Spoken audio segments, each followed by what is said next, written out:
had to do this video to address the gentleman and his way of thinking and others who think like him when it comes to the looks of black women. I have to put out this disclaimer that this is not an attack on that black woman, because as a black woman, we must all stand by and appreciate our differences in size and looks and complexions. We are the spectrum of beauty, no matter the size, shape, height, or fitness.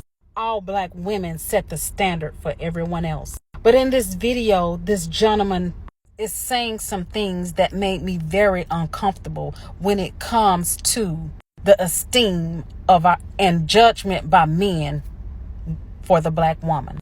Watch the video. That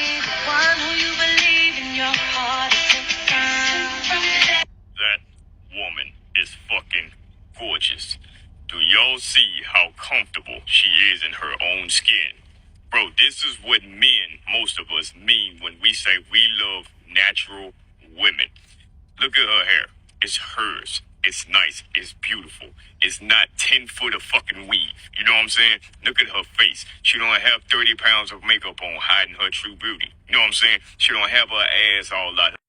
If you've seen the young lady, she's a model. So I was very offended. I'm not going to say very offended, but I was offended that he made a model the standard for the rest of us normal black women. She's a model for a reason. He even made inflated, judgmental comments like her hair is her natural hair.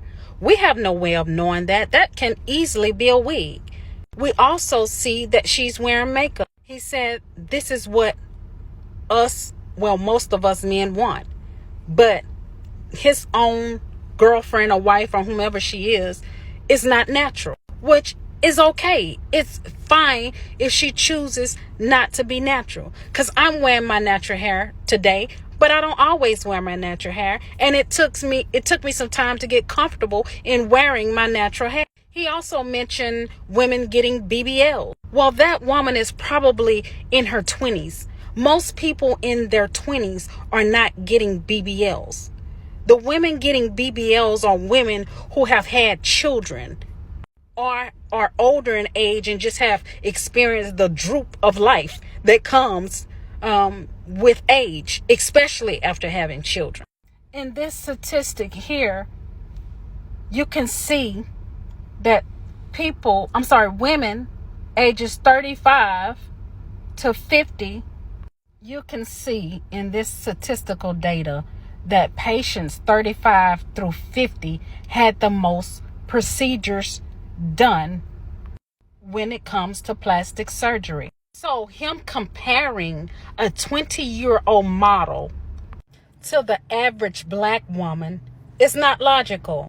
He's doing to us the same thing that the white man did with all of the white women on the billboards across America when we came up as children. The white man made the white woman model the standard for us black women and caused black women to not value themselves, their brown skin, their full lips and noses, or curled hair.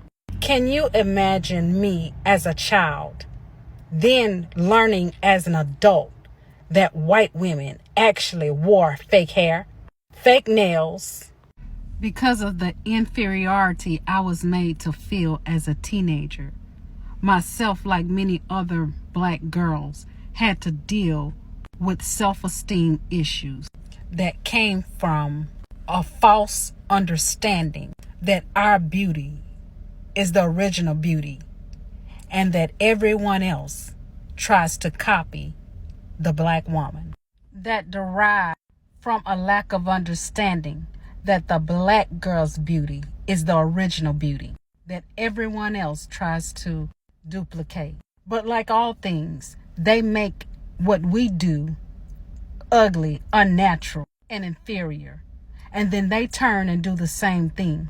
And it's rewarded and beautiful and who we all should aspire to be. So I say to the black man, stop trying to tell the black woman how she should look, how she should walk, how she should talk, and find the black woman with our complexities, our beauties, our different features, our different sizes, our different textures of hair, be it natural beauty, made up beauty, or the BBL. Find the woman that you choose to love and stop telling the rest of us we need to fix ourselves to accommodate your desires. I don't see black women walking around telling black men that they need to look like Idris Elba's and Denzel Washington, Micah Ealy's, or Boris Kojo. Hell, I didn't even realize dating men who was 6'3" was a thing. Everyone I dated or married was usually 5'9", 5'10". I didn't even fetishize a 6'3" man until he came popular by Kevin Samuel. We seem to accept the black man for how he looks. Though each person have a different desire or find each man appealing under their own standards, we don't set a standard for every man. If a woman rejects you, she rejected you because you didn't meet her standard. But we're not going around telling black men how they should look. We find black men who fit our desires. The black man should do the same. Stop putting black women against other black women to idolize who you choose as the standard for all black women. We're not the same. And our difference is what makes our black women have black magic.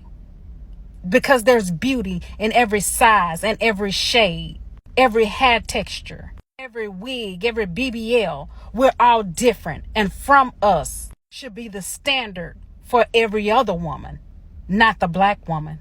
We are the standard. In our differences, we are the standard.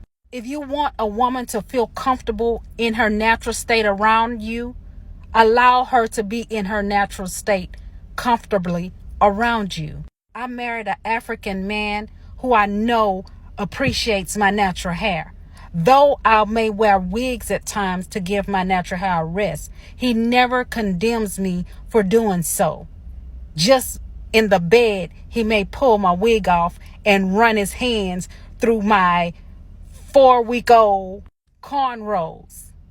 And doing so, he allows me to feel safe and secure in my natural state, knowing that no matter how I look, no matter if I'm natural, if I'm made up in a wig, he loves and desires me either way. Black women are not the only one wearing false hair, lashes, and nails. Even his exaggeration of the 30 pounds of makeup. I could not believe that white women wore makeup too, because I never hear anyone talk about it as a child. So it's surprising to me as an adult. I was actually an adult when I rationalized that white women wore makeup too, because them wearing makeup have never been an issue. They can freely hide their scars and flaws without any backlash from society or their men. So black men, stop telling the black woman what she needs to do as far as her appearance, and just appreciate and love her for who she is, and make her feel secure that she can be who she chooses to be in her own skin. And you go out and find the woman whose beauty you find attractive. But stop putting us against each other. All it does is make a self-esteem issue in another woman, because her beauty is not the standard that your dysfunctional logic thinks it should be.